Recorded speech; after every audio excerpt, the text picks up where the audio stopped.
Hello, everybody, and welcome back to Double Booked. I'm Irene, and today we are back with the Summer of Sarah. Today we're covering Along for the Ride, and I just want to jump right into it because I have a lot of things to say, and I remember this book being like I think one of the last new ones besides Once and For All because I reread that one and I was like, oh yes, I definitely read this one last. But this was like the last one I read while I was in middle school. I remember I was in eighth grade, and then I wanted to do it for like how they like assigned like reading in school and like you would like read during like what did they call it? Not English, reading language arts. So I really wanted to do it. I put in like you put in like your top three requests. And my teacher was like, well, I know you read it, so I didn't give it to you. I gave it to your friend because she really wanted to read it. And I was like, that's me. And I hate that. Looking back on it, I'm still mad about it because it didn't matter if I read it or not. I still really wanted to reread it. I digress. Here we are. Anyway, so I remember like this book very fondly in my memories. Clearly, I haven't read it in a hot minute because rereading it, I have a very different opinion about it. And I do read these books for nostalgia and also to critique and like really look back and be like, were they meant for me or were they meant for me at like a different time in my life? And I can say with confidence that Sarah Dessen definitely does stand the test of time. And even as a 27-year-old, I can relate to a lot of things even though I might not be as um, adolescent as she writes her characters, or even as I mean, I have more independence than I think a 17-year-old at 27, but I still think like the thematics of everything really say a lot. So, quick overview: the book is about Auden, who is our main character. She's a literal night owl. She falls asleep in the early hours of the morning and stays up all night. She started doing this before her parents divorced when they were fighting all the time. She wanted them to stop, but it didn't fix everything. Even though it would for a short amount of time. If they heard her up, they would stop, but they eventually divorced. This is her last summer before college. She's determined to make a difference. She's going to Colby, the beach town her dad lives in. There she meets Ian, a fellow insomniac, and together they figure out how to be different together. Um, I said together like four times. I'm sorry about that. The book starts off with an email from Auden's dad. Right away, she's annoyed and doesn't know what to do. We learn pretty quickly that Auden isn't like other girls. Looking back on this book, though, I realize how much of a pick me she is, and I hate to say that, but truthfully, it really does stress the idea of I need to be different, so I'm not going to like pink. I need to be different, so I'm going to be an academic, or I'm not going to join cheerleading, or engage in gossip, even though I think everybody gossips. Even if people don't like to say they gossip, which I'm not saying everybody loves to gossip, but everybody does gossip to their own extent. So I'm just saying. Um, and I think that's what, like, okay, I will admit in high school, I was a huge pick me. At the time, it was like, not that it was cool to be a pick me, but I feel like that was like the thing people were going for. Like, it was you weren't a pick me, but I feel like even to this day, sometimes it can be true. But I think now more people are accepting of the fact that women can like girly things and also maybe more masculine things. And like it doesn't have to be so rigid, it's more fluid, even though some people, I wouldn't say a lot, but there is a good chunk of people that still feel some type of way about something. But point being, as like a former pick me, I feel like I can call out and out on this because this is really just a huge, in my opinion, nature versus nurture type of book. Like, I feel like Auden is somebody else when she's with her dad and somebody else when she's with her mom, but it's also like, who would she have been had they been able to just kind of let her live her life? Her mom is a professor, her dad is an author. They're divorced because her dad couldn't handle her mom's success, but it's also like her mom is a very feminist woman, which is something I love and I praise, and I'm a huge feminist myself.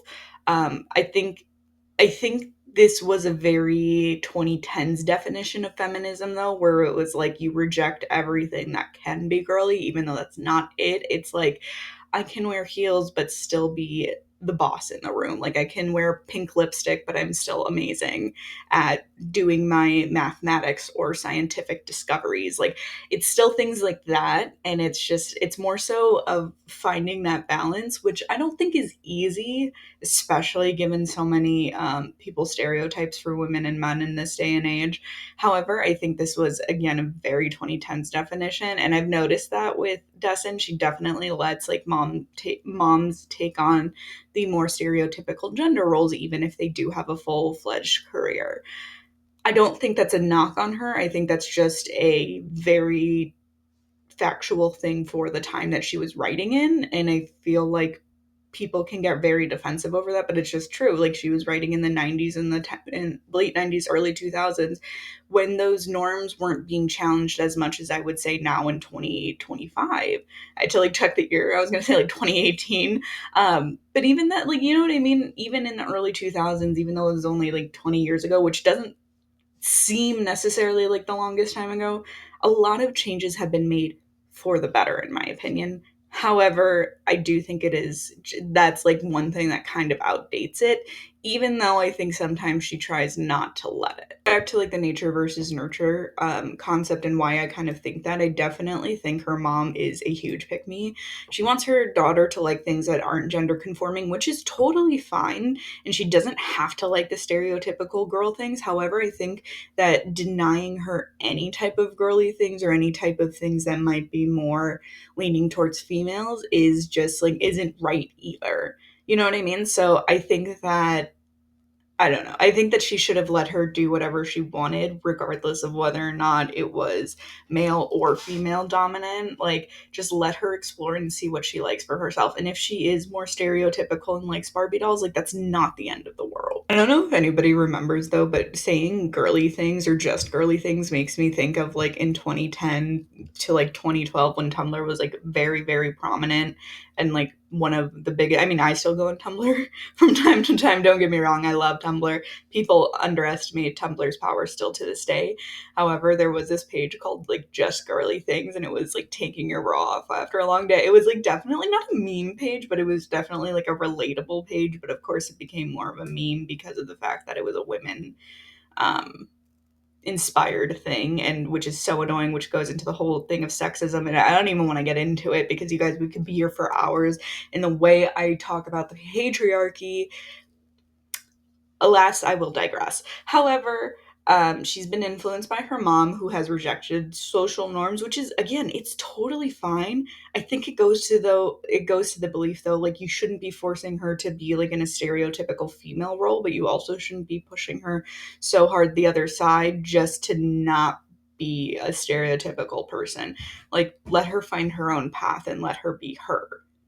I also think that Auden conforms a lot to compensate for her older brother's shitty behavior. I think it's a shitty thing to have to do to, that's kind of also like a theme is like one sibling kind of compensates for the other's behavior. So I wonder if Destin is the younger sibling. I really should just look up these interviews and stuff and see what she has to say, but I get so lazy sometimes that I'm currently trying to publish my first book and then also finish my first, like, publish my first poetry, finish my first fiction, so I at least have like a first draft and then edit it, and it's a whole thing, you guys. I really do think it's a shitty thing to do, especially for not only like her brother but a stupid man, which is kind of freaking ironic considering the fact that her mother is such a staunch feminist.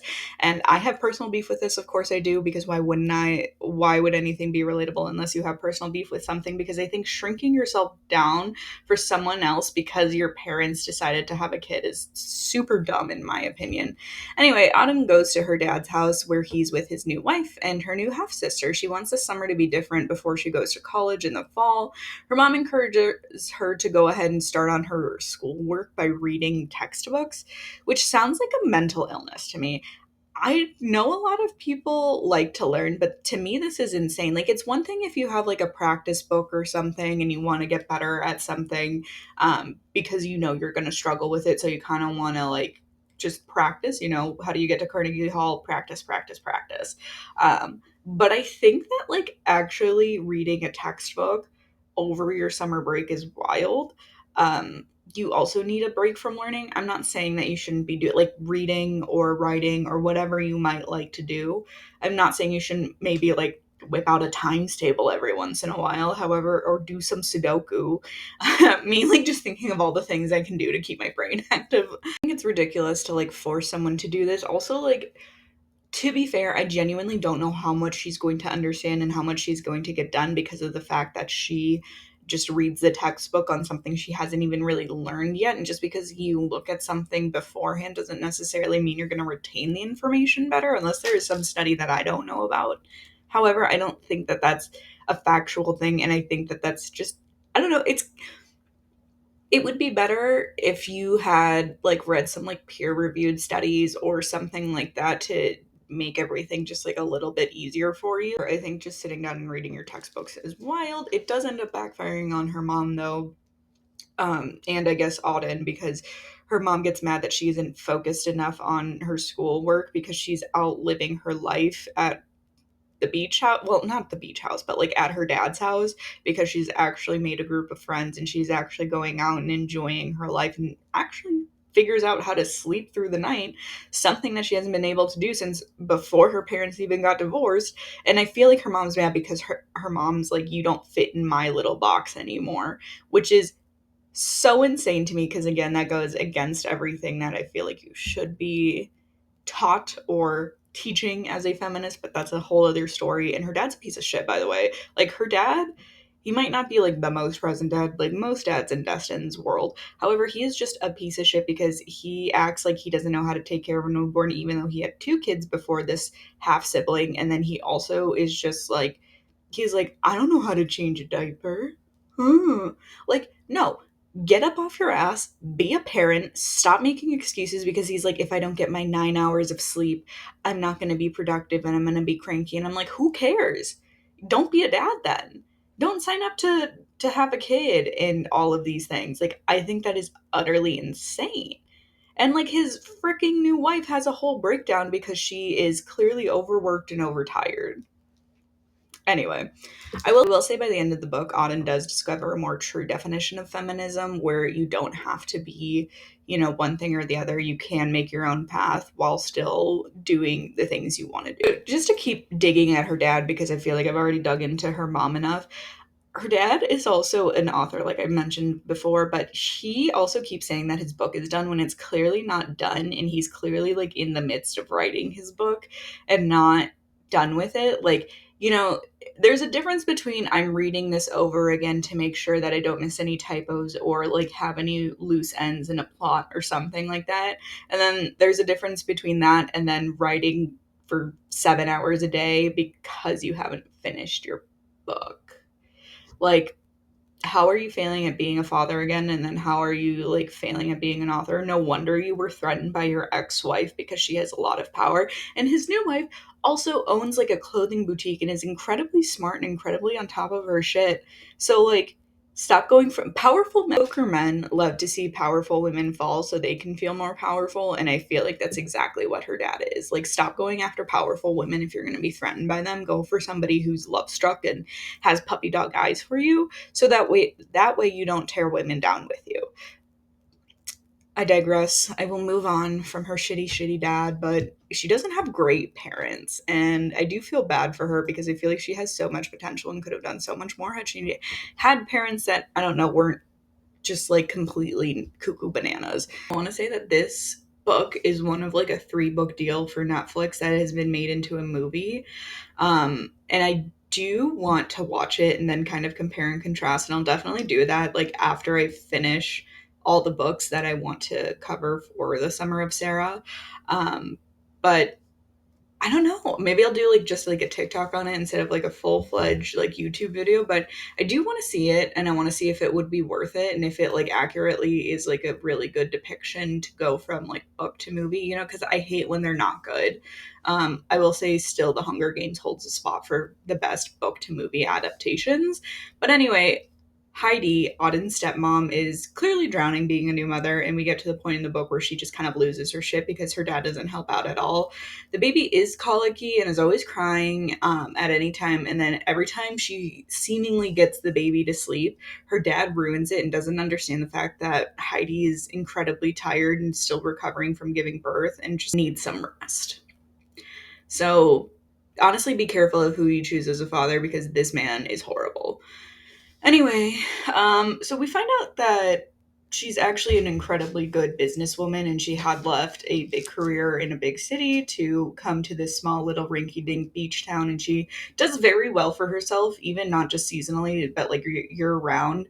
Um, and she runs it pretty well. However, because she's postpartum and exhausted and the only one taking care of a baby and still recovering from freaking birth, she kind of lets things fall to the wayside, like lets like the paychecks kind of slip, not in a bad way. She just like kind of misbalanced her checkbook. So Auden steps in, she helps her take care of it, and she kind of works for Heidi like once a week then, and ends up like pretty much like balancing her books so that way she can pay people on time and everything, and she pays Auden as well. And she's like, you don't have to do it, like you didn't come for the summer to, work for me, but if you want I will pay you, which I think is nice. She doesn't need to. And then her dad's like, she didn't come here to work, and it's like, please sir, please, you can't even take care of your newborn, relax. Her dad always tries to pawn her half sister off on her, and he just doesn't want to be a dad, so stop making men dads. But that's just my spiel on that. There's also this huge other thing that I think is such a problem in my opinion, and it's Auden kind of trying to rewrite history. And you know what? I should say I shouldn't be so hard on her for trying to rewrite history with her dad and the way he was a dad and everything, because her mom calls and it's like, oh, is he getting up the baby? She's like, oh, sometimes, but blah blah blah. And then her mom's like, well, I'll take that as a no, because she knows the shitty things that her ex-husband used to do. But the thing with Auden, and like, again, I'm trying to give her some grace because I understand she's only 17, 18 in this book, and I'm looking back with a fully developed brain and everything. Um, but it is really hard to come to terms with the fact that even though, as much as you love a parent or somebody that you look up to, they are kind of shitty and they aren't a great person. That they aren't a great person, and it is a sad thing to come to terms with. But I really think that you just need to kind of call a spade, especially if you continuously see it. Like, he is just not a good father. Like, he's not the worst father in the world, but he's not a good father. Like, he's not present. He wants the title of being the father without actually being one. Eventually, it does come to blows between him and Heidi because she's like, I'm gonna walk or you're gonna change your behavior. And then they spend some time apart, and Auden like looks at her dad and is like, what are you doing? Go after her, like go be a dad. Like, it's not that hard to go be a father. I digress. Eventually they end up kind of reconciling and everything. She even starts to like make friends with the girls that work at the boutique, and then the guys that the girls hang out with. And it's never been easy for Auden, sorry, I don't know why my default was Autumn. Like, it's never been easy for her considering the fact that she's always felt older than she is. And I do get that. Trust me, as somebody with older siblings, like 7 years older, like it is something that you kind of have to figure out when you're not just hanging out with your siblings or people who are older. Um, and it's always hard for her to kind of socialize, especially because she is smarter and people don't understand her sarcasm or things like that. And truthfully, I wonder if Dustin wrote her with the idea of her potentially being autistic, just to kind of show some diversity and neurodivergence in her world. I'm not going to say that it's like 120% factual, but I do think it is a possibility. She doesn't pick up on certain social cues. She doesn't have a lot of friends her own age. And then the real kicker is she doesn't know how to ride a bike, and she meets Ian. Well, first she meets Ian's brother, Jake, because of course all bad boys' names start with a J. Ends up making out with him, but then stops because things get way too intense way too quickly. Turns out his ex-girlfriend is somebody that works at the boutique that she ends up being friends with. Um, and And then Auden actually just becomes really good friends with his ex, and they hang out all the time together. But Auden meets Ian one night when she's out on her insomniac kick. Ian was riding a bike. Ian has a friend named Abe, or had a friend named Abe, and he had died. They like, I guess they rode like motorbikes, or like dirt bikes, and he got in a really bad accident, and unfortunately he died. And Ian feels like a lot of responsibility for his death, which sucks because it's not on him, but sometimes that's just how you feel as a person, right? Auden and Ian get to know each other, and they figure out that Auden can't ride a bike. She's like, well, yes, I can. I just don't really remember. And Ian's like, you don't just forget how to ride a bike. And then Auden's brother all of a sudden shows up to the house because he was traipsing across Europe. And he says, like, no, you didn't. You got mad at it, and then you threw the bike down, and never touched it again. But as this goes on, we see Auden actually become a teenager and start to come into her own, really, and be able to grow and learn and socialize and enjoy teenage things and really put her focus on herself and her mental well-being, which I think is something that she never got, regardless of whichever parent she was with, or whether or not they were together or divorced. And I think it's a huge fault on their part, and I think that's why her brother is also so shitty, is because they never had parents that were truly present and truly there for them, looking out for their best interests. Regardless, her mom doesn't like what's going on, clearly, because she doesn't like the stepmom. She doesn't like the fact that Auden is forming different opinions than her own, and that Auden is now liking more girly things and actually being a teenager instead of being a mini adult, which she always wants her to be for some reason, which I think is absolutely insane. Um, and she's feels like she's pulling away from her mom because she's siding with her dad, which is stupid because kids should be able to go with both parents and not feel bad that they're betraying another parent, because they're not. Go to therapy. Here it comes again. There's always a point in one of Destin's books where I'm like, go to therapy. People need therapy. People need to just get over themselves. Anyway, they're not doing as well as they think they can. Like, these parents, like, they're not doing the best I think that they could be doing. Um, and I think her mom never gives her enough credit for actually handling this divorce and the situations that Auden is constantly put in so maturely. But they do make up at the end of the book, and things start progressing with Ian. She backs off again once it gets too um, serious too quickly, but he eventually does teach her how to ride a bike. Um, and yeah, they eventually kind of get together, and she goes off to college, and he's, hanging around and doing his own thing, and that's really great. I can see potentially why I loved this book so much in my youth.